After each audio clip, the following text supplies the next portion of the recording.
All right, hello everyone. I realized might have been making the little swoosh noise of transitions with my mouth as the mic came in, which is a very professional way to start a stream. So, hello everyone, and welcome to Daily Cast. It is episode or day 5 of Vantage Point spoiler seasons, and spoiler season. And I've got two fantastic guests to talk about two, I thought, quite good articles today. We've got two articles and two cards. It's just lots of twos everywhere. Let's see. What will we do? Um, I should probably have my guests introduce themselves. You all know me. I'm Yuzengren, and I'm going to have EvilBrennan hopefully introduce himself first. We were having a little bit of audio issues a moment ago. But EvilBrennan, if you could tell us a little bit about when you started playing Netrunner, and then how you're involved in it these days, and then what your favorite agenda of all time is. I'm EvilBrennan. Hopefully you can hear me. Yes, we can. I got into Netrunner back in Profit, and my friend moved away with all the cards, and then I got out of it till just before Max, or just after that is Parhelion, I think. And right now I'm on the steering committee. I'm one of the team leads on support, and I'm also on the visual as well. Got a lot of different hats. You are breaking up just a touch. But before you take a quick look at that, I do want to ask what your favorite agenda is and why. It's definitely Obokata Protocol, just because it makes it easier to murder people. Okay, well, Obokata is one of the agendas. It is definitely a famous agenda. It's probably not my list of favorites, but I know lots of people where it is, so I'll add you to the list. I won't say what list, but a list. I mean, it's either that or Blood on the Water. Both are good. All right. And my other guest, Patrick, you may recognize him from a couple of places. Most famously, he showed up to my stream one time. Patrick, could you introduce yourself? My name is Patrick Sklar, most famously one-time co-streamer on Jeff's stream. I have been playing Netrunner since about 2012. There was a Rock Paper Shotgun article about the game, and I went out and picked it up and played it with my roommate a heck of a lot. And people also know me from the Metropole Grid, which I've been joining occasionally. I've been joining Andre's stream there occasionally for a little over 10, maybe even 12 years Oh now. my goodness, we can't be saying these phrases. I'm sorry, I should not have said numbers. I should not have said hard numbers there. Because I'm pretty sure I joined him for the first time in 2014 or 2015. And also, of course, I've been a member of NSG for the past few years, and currently I'm the narrative director here at NSG. And after this stream, I've got a lot of work to do on the next set, so that's what I'll be doing. Yeah, it's fun to be this far ahead. Where cool, set's coming out. Let me get back to the next set in the pipeline. But... Yeah, exactly. I don't have time to worry about previews. I'm theming cards for the next 2 sets. And of course, I'll give you an example of an agenda I love that you don't have to just give a professional appreciation of, like Obokata Protocol. I think my favorite agenda, or the one that comes to mind right away, is Oaktown Renovation. Oh, okay. We have such a clean, perfect public agenda. Big fan. Yeah. Always have been. Oaktown, one of the GOAT agendas. Yeah. Oh man, I've played Oaktown. If NSG could just do a straight up reprint, I would be quite happy. I have been begging. I would love just a pure reprint of Oaktown Renovation. One of the few pure reprints I would go bananas for. Like, I'm not usually I want remixes more than reprints, but this is one that I just think they nailed it the first time. Yeah, it's like there's only so many ways to put this arrangement of numbers and this effect, and this one is basically just right, and it's pretty sick.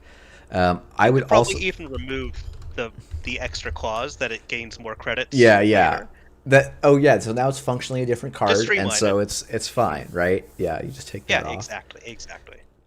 I would have also accepted the Future Perfect. I think this is this is like an agenda where it's like it's kind of funny where it's like it's definitely more than a little bit broken, but I think it has some of that like peak Netrunner Hmm. of it, right? Where it's like For it sure. is you get to have this very exciting moment of gameplay of like Yeah. who's gonna get it right, and like that game can feel it's like it's impactful when you get it right, but like honest with the runner you could usually kind of force it if you were in a good enough spot, but it was like just interesting enough. So Yeah. Speaking of the future perfect, I would shout out all the NSG big boxes had killer agendas, like maybe thematically more than mechanically.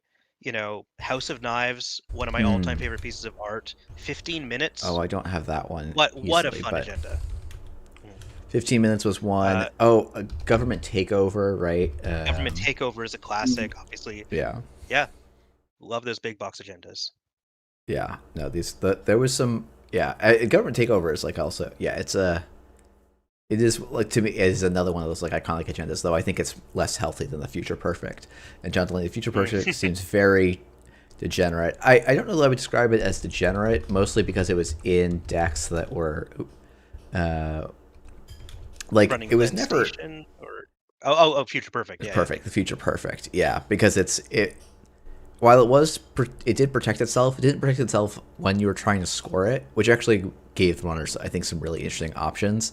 And also, if it was on the top Yes, of R&D, you could just keep running it over and over again and make the corp vamp themselves, spend all their own credits while you bid zero. absolutely. I Uh, certainly have. That is yeah, that is what half of the psi mechanics in early FFG were about, is one side forcing the other to just lose a credit or two at a time. yeah, and it's what was that? This is like we're going super tangential, and like there are actually two exciting cards to talk about. But like Akiko Nisei almost feels like a nod back to that, where like part of what you were supposed to do, I think, was just always spend zero and make the corp decide if they want to give you a free Maker's Eye or not. But Yeah. anyway, we've got Anyway. some exciting cards to talk about, and let's get going. We've got a card that some of you saw earlier. So this is Mélies City Luxury Line. It is a 5/3 agenda expansion. It is an HB, and it says an additional cost to steal this agenda, the runner must spend click, and when you score this agenda, gain click. Welcome aboard, Moonsilver class members. Our express stops today are new level, Heinlein, and Imamura Station. Yeah, I believe Imamura is named for a video game developer. Okay. Most lunar settlements are named after people whose creative works have to do with the moon or space. Hmm. Okay. Very nice. Yeah, I will probably want to bug you about this a little bit, though I do want to see how EvilBrennan's audio is doing and what your thoughts on Mélies City Luxury Line is. Well, I mean, I'm thrilled that we got not just one but two Thule cards today. So it's pretty exciting to see this one come in. Yeah, I look forward to not stealing it and being sad. Yeah, I guess you're right. I had, I tend to think of like Thule as not wanting anything except salvo testing in the 5/3 slot. Um, Hmm. but maybe you could play a Thule that's got some number of Méliès as well as salvos, or are you thinking of a salvo-less Thule? Well, it's just fun if you put it in the same server as a Hendrick and, maybe put an MIC in front of it and just call it a day. Yeah, that's true. You can get quite a bit of mileage out of that set of combos. Um,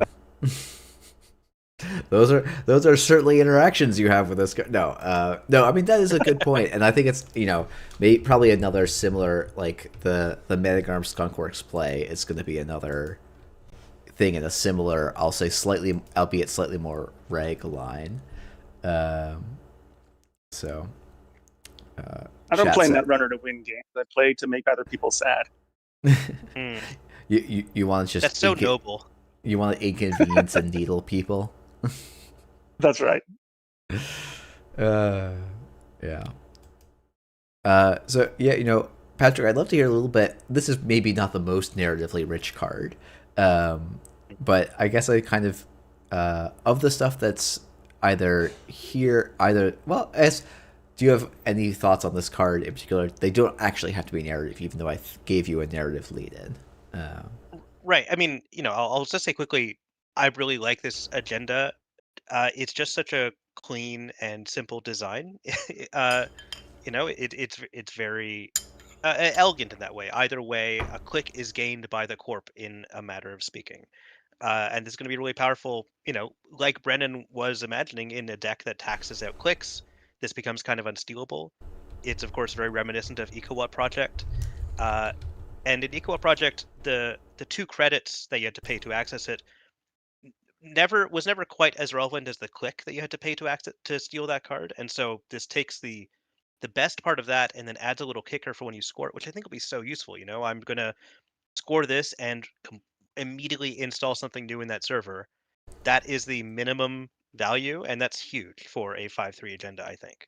That little kicker when you score it seems not so huge, but I think it's really going to be a really important strategic part of the card. Yeah, I think the funniest And description of then, that is yeah. like, oh, it's kind of like it's a 4-3. And I'm like, I don't know that I'd go quite that far, but Yeah, I don't know about that. Uh, a from a narrative perspective, you had, Milanomi on an earlier stream, and I think she did a much better job of talking about Mélies, a new, domed city on the moon, that was first introduced in the Plutus story from Elevation, and it's just, a city like I was describing. It's named after a filmmaker whose maybe most famous work has to do with the voyage to the moon, and Méliès city luxury line is an example of how the corps are kind of investing in that city and building high-speed rail that goes all the way around the moon, which I think is, hmm. something I wish for in our time, and I guess I had to just put it on a card if I wanted to make that a reality. I think I'm still at least a decade out from taking high-speed rail from my home in Montreal to Toronto. Ah, my Oh guy can boy, dream. I wish I could say I'm a decade out between taking high speed rail between my city and the closest city to me. So, Right. Yeah, at least I can see the plans on a government website for mine. yeah, But yeah. let's not compare federal governments right now. Hey, if you want to Um, annex, I'm all for it. But I will personally do it. yeah, I don't know. I think this is I mean, this seems like a very potent agenda for sure. Mhm. We've seen people playing vulnerability audits out of a lot of kind of scoring purple decks, and I feel like they would pretty much always rather save the influence and get the rest of the upside, even though you have to do an extra advancement. That's probably worth the click you get back in a lot of cases.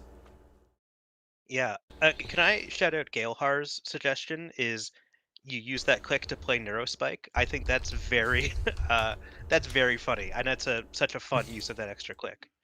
Just you score this like a totally normal 5-3, and then you Neurospike for 3 net damage. It's pretty cool.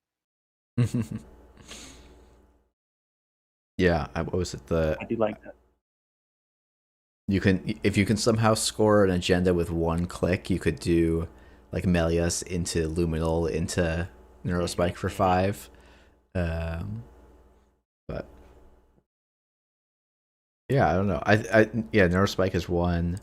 Honestly, I mean, even just something like, oh, I installed like, I feel like yeah, the floors you were kind of talking about, Patrick. It's like, oh yeah, I can just install like accumulate resources in that scoring remote, and Hmm. that's gonna be pretty great for me. So, um, but yeah, um, very neat. Any other thoughts, or do we want to talk about the next card, which I think also has a bunch of both the card itself and some other kind of spicy, interesting components. I'm excited, in quotation marks, to talk about the next card. All right. Well, let's talk about Let Them Dream. This is a 4/2 agenda initiative with 1 influence, or that costs 1 influence to include. And it says, When you score this agenda, you may search HQ, R&D, or Archives for one agenda and reveal it. Add that agenda to HQ or the bottom of R&D. While this agenda is in the runner score area, it is worth one less agenda point. So boy, this card, it's like there was an agenda that used to have that second clause. While this agenda in the runner score area is worth one less agenda point, and that was all it did. And I think it was one of the most played agendas of all time. So the bar is pretty high for Let Them Dream. I'm kind of curious what your thoughts are. Wow, that is such a funny joke you made about the art of this card. Bar is indeed quite high on the moon pole vaulting competition. Yeah, I think this card is. Oh my goodness, that joke! What? There's some lag. We're talking about the moon. There was some lag time there. I think this card is really a bit scary. I do like this card, that this card exists, but in my mind I sympathize with the runners, and I see this card and I just think, oh, it's going to be so hard to win if the corp scores just one of these. I'm not a maths guy. I'm not going to calculate the number of accesses to win in a game, but I do know how bad it feels if the corp searches for a 5/3 and puts it at the bottom of the deck. And I'm just thinking, oh, it's going to be tough. This is going to be it's going to be a slog, and maybe I'm just going to be killed because like I'm thinking of drudge work decks or something that didn't even bother with the agenda game at a certain point. They just wanted to turn this into a killing field. But I haven't seen this in play. When I did a little bit of playtesting, I didn't really interact with this card. I'm excited to just see it. I like that it costs one influence. I don't think it's going to be a guaranteed include. I'm just kind of curious how this will play out.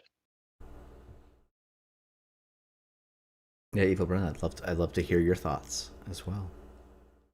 It's all terrible because I mean, if you have a Jubset grid, then you hit a Let Them Dream off it. You throw on more things that can get. If you can just, I already forget the that allows you to score out just with core damage alone. Ontological dependency. So if you just install one of those, you can score that right off the bat, and you have a kill card. In theory, I mean, things have to line up pretty perfect, but it can happen. Yeah, or if you're like just barely sneaking this out and the runner's closing in, you get to go and put your Mélies line on the bottom of the deck instead. Yep. So that you buy yourself some time before your next forced shuffle effect.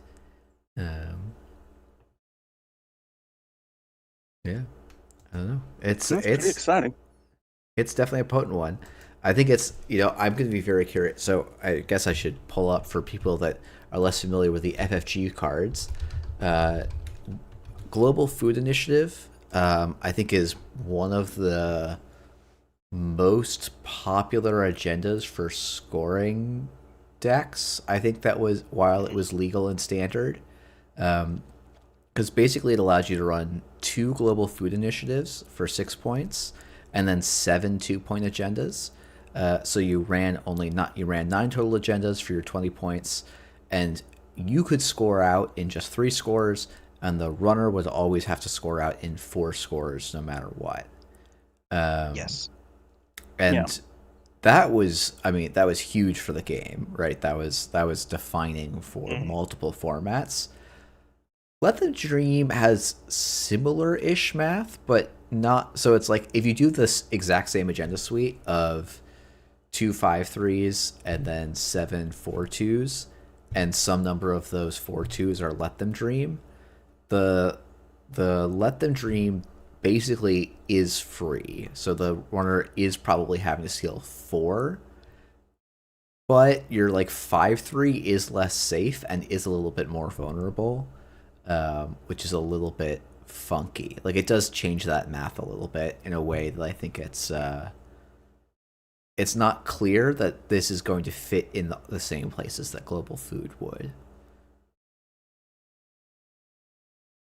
Yeah, like I said, it's the top part of the agenda, part of the text that frightens me much more than the bottom text for some reason. This doesn't feel as stealing a global food, I'm not even sure what I'm trying to say. For like, I'm just talking about the vibes of the math. The Yeah, math yeah. feels a bit better for me if I steal a Let Them Dream. I'm not going to like it. I'm not going to steal Let Them Dream and feel good, but there it is. Yeah, yeah. I mean, I The think that's also. potential of yeah. Sorry, you go first. No, no, please. I talk all the time. What I was talking about the doomsday scenario of the corp, maybe even rescuing a 5-3 from archives, because this can kind of serve that role a little bit and burying it. But the potential of this being like a kind of a tempo play where you just get the next agenda into HQ right away in order to just like keep the train going. Uh, that's pretty interesting too. It is a very flexible card. It's doing a lot of different things. Um, and speaking of doing a lot of different things, I do want to talk a little bit about that article when we get the chance to that this came Yeah, out in. yeah. I mean, that's as good of a segue as any. So, do you want to take the lead on talking about the article, or would you like me to? Well, why don't you go for it?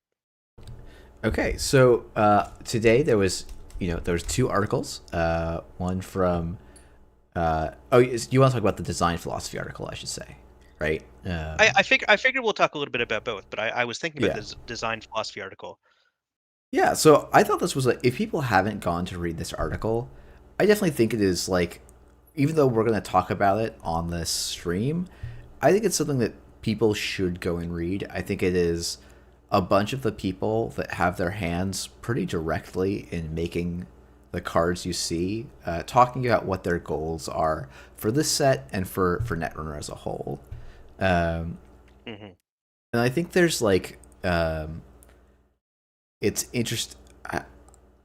I guess I'll be like I talk with some of these people quite a bit, so a lot of this was kind of familiar to me in some ways. So I'll be curious to see what stood out to each of you. I think there's like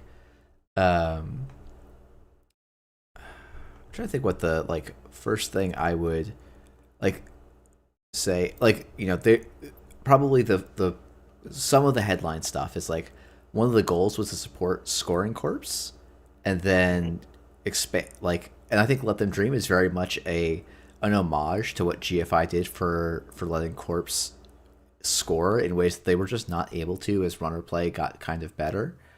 Um, and so like this is a big step in that direction. Um, and then there's a point Yeah, the about runner play, commitment but yeah. to helping scoring corps is I think a really important one.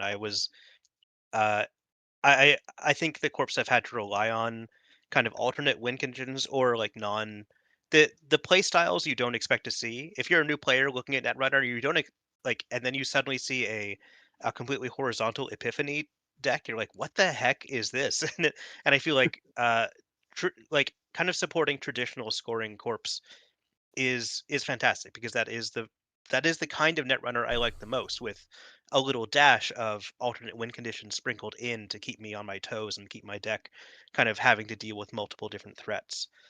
Um, but for me, the most interesting part of the article for me was card do one thing. It's such Mm. uh, a great way of putting it. I think in the article they showed it how, like, in the liberation cycle, cards were getting more and more complicated, doing more and more different and seemingly unrelated things. Uh, and we've been getting better at kind of bringing cards back to doing one thing. I'm not sure if Let Them Dream is definitely a do one thing card. Yeah, yeah. It's Let Them certainly Dream does feel a little bit like it's doing two things. But yeah, yeah, that's maybe probably 2.5. I'm not sure. It's I, letting the I design team. I Yes. you could maybe sell me that this is a 1.5 card worth of card, um, Hmm. where it's like, Yeah, but certainly the card per card has decreased since Rebellion Without Rehearsal. it does feel a little bit silly to say that with like, oh yeah, we also have Mélies U, a card so complex it's three different things, but it's like it's actually just one. It is in fact just one thing with a mini game on it. Though it Yeah. definitely, if people want to be a little credulous about the cards do one thing, I think that's okay. I think Hiram is a much better example of cards do one thing. Hmm. I'm trying to think what else we've seen. Um, yeah, I guess editorial division is card does one thing. Vulture Fund is card does one thing. Well, the market is card does one thing. Like there's hits and misses, and I think there always will be. Like you do need cards that do more than one card's worth of stuff, I think, to make games interesting. Otherwise, it's just if every card is one card, some one card is just inherently quite good. But yeah, I don't know. I think that is a very good point of like NSG calling themselves out a little bit on the wordy multimodal designs, and I think it's one of the I don't know if they talked about it in here. Like one of the interesting things with threat is like, oh, threat I think is a very neat mechanic, but it tends to lead you to put extra cards on a card, which could be a little bit tricky. Yeah. So I think we saw Elevation move away from that a little bit. So we'll see how and if it gets used in this set. I should have ordered those clauses the other way. But EvilBrennan, it sounded like you were about to say something and I cut you off, so I wanna throw back. Oh to no, you. no, I was merely agreeing. Things with rules and mechanics generally fly far over my head. I'm an art guy, and a weird HR sort of department. So it's a great article. I agree with something you said, Jeff, that like I also feel like I'm on the inside of some of these conversations, so I don't always appreciate what the community doesn't get to know. But I think that people really love getting these inside looks into the philosophy of the design and development of the game and why certain decisions are made is something that people like every time. No one has the time at NSG to do that for every single card, but in a dream world, I'd love that. I'd Yeah. love for a designer to come in and say like, yeah, this is the idea of the card. This is why we made it this way, and so on. It opens people up to perhaps a lot of like criticism or backseat game design, but I really value when developers and designers are able to come in and talk about the process. Yeah, and Solomir's talked about touch ups with them doing like 5 things, and I think it's like Is a lot of card. yeah, and it's like I do know I was not in the room where it was made, but like I was around all the people watching the conversation as a lot of that stuff as touch ups was like being finalized. It's like there's stories there, and it's like sometimes like I think there's a definitely a card. I would love at some point to have developers and designers and narrative right like I think I haven't done as good of a job of setting this up, so maybe for next day like Kathleen to remember to like just have a night where I have 2 narrative people towards the end of spoiler season to talk about the story stuff they really spent a lot of time on and are excited about and how they went about that process. And I'm hoping that I can get Suzanne on again to talk about the briefs and visual language that Visual worked on for the set. And I think I have it set up so that Safer is going to come on later this week and do a kind of design. In addition to talking about cards that got spoiled that day, probably talk about this article in a little bit more depth. I think another thing they do talk about in this article that I thought was nice is like an elegant set that learned from Netrunners Past, and like Let Them Dream is very clearly an homage to Netrunners Past. Mélies City Luxury line I think is also, and I think it's like I actually do think that like when you score effect on the 5/3 is sort of a version of us looking forward into a new form of like something that we learned where it's like just defensive agendas are fine, like they do a thing, but like if you could tune down the defensive power even just very slightly, but tune up the forward momentum for the corpse, that might make the game a little bit more exciting and dynamic for both players, which I think is kind of a cool potential direction for the game to be going. Absolutely. Yeah, I agree. Do we want to talk a bit about the startup article? Yeah, I feel like we should. I mean, we said we weren't going to talk about the agenda math. If people really want to look at the agenda math, I haven't checked it, but Lucille generally does a very good job on these mathematical things. And she broke down how Let Them Dream can warp agenda densities. I probably should have pre-filled these, but basically the announcement was Let Them Dream is going to be banned on release in startup, which is quite yeah. This is my favorite. The funny thing was that, like, this isn't like an accident that that I wish that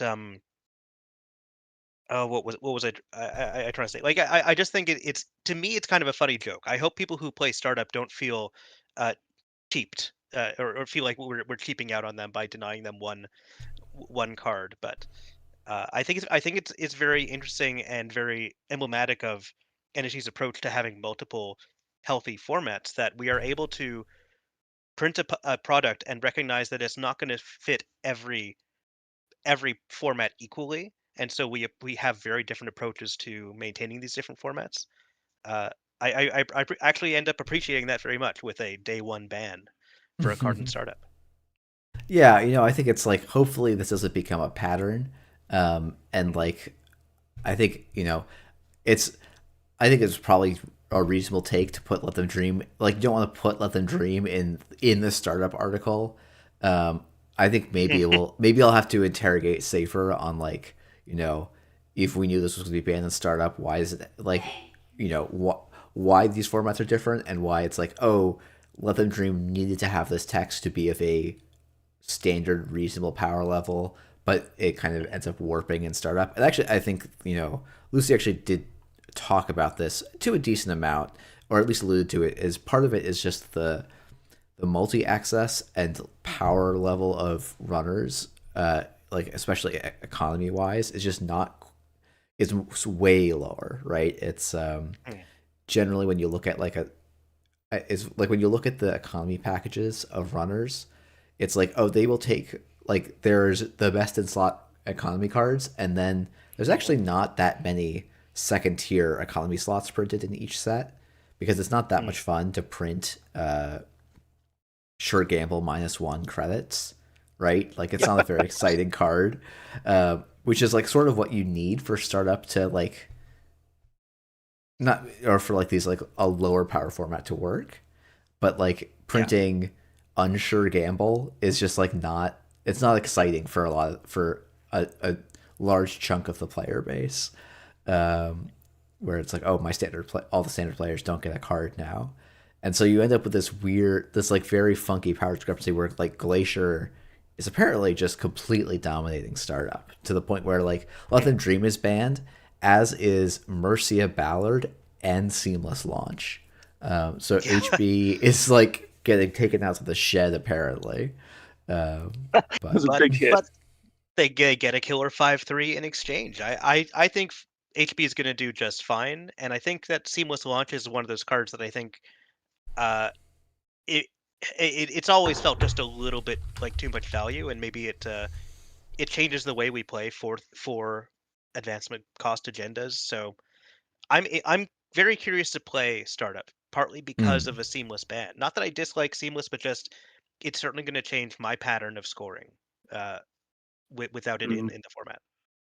yeah, I think it's definitely Seamless is definitely one of those cards where it's like I think it's been a very neat addition to the game. I'll be excited to Mhm. see in 10 years or whatever when System Gateway 2.0 comes out what the game looks like when it leaves again.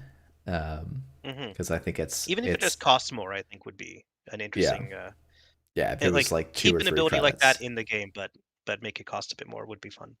Yeah, for But sure. now here I am backseat designing.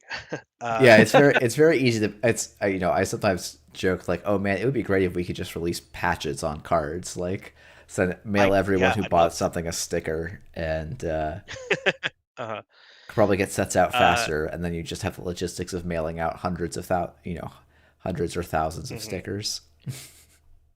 Some studios do that. Plat Hat Games with their uh, they will like with future products they will include rewritten cards from earlier products.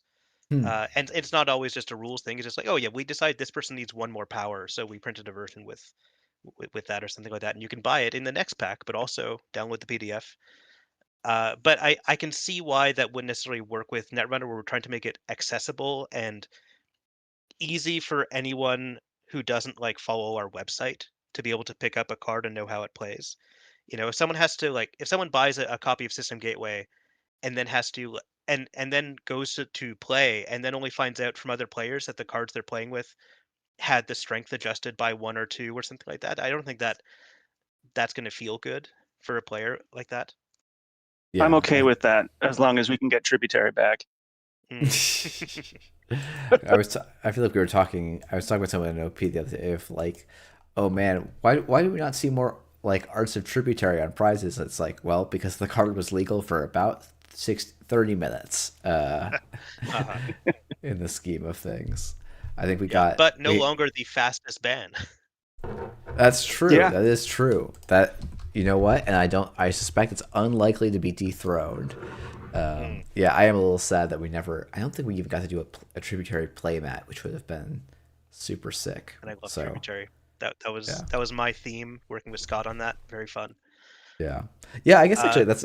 I might take a slight tangent here and ask. So like, what elements of like what is narratives like? What does your or narrative general workload look like for Vantage Point? that was interesting. We were coming off of Elevation, which was a completely different way of doing things. I was very freshly the narrative director. We kind of came into it knowing that we wanted to make it feel like a reset. We were rotating FFG cards. We wanted to create a new city, so we didn't have to set everything in New Angeles. New Angeles was always the default location. Now we have a new default location if we ever want to do something in a default location or something like that. So we wanted to do it right. We did a lot of world building, hired cultural consultant. We had a great time, but it was so exhausting. And then for Vantage Point, I intentionally wanted things to be a lot more lax. I want everyone to have the space to breathe. Uh, so we hired two new narrative designers. We kind of divided the work a bit differently. People still got to take care of like people still got priority on like one given faction. And so you still see some of like some individuals really shining through. Like Milanomi was really into the Jinteki stuff. Ian, another new narrative designer, is basically the writer of what everyone's favorite new flavor text is on Synchrocyclotron. And and we got to kind of refine our process a lot too. I think everyone liked the way we did it, and I'm hoping we can replicate it going forward. Uh, so far, I'm not I'm not so sure if we are, just because the next set that we're working on has a kind of different process, a different like structure to it. Uh, but we'll see. It was a lot of fun, and like I said, I tried to be intentionally more lax, and I hope it was successful. I think people generally were less exhausted by the end of Vantage Point than they were by the end of Elevation. Oh, that's And like good I to said, hear. we're already theming the next two products right now, which is Hmm. so exciting to be able to say. Yeah, no, that is very exciting. Um, what was I thinking? Oh my god. Oh, I was gonna say, have has your like I'm assuming you got to make some, when we're talking about like theming like theming the card is both probably it's not just like the name and the flavor text. It's probably also like here's the visual idea and like vibe we Hmm. want to make on the card.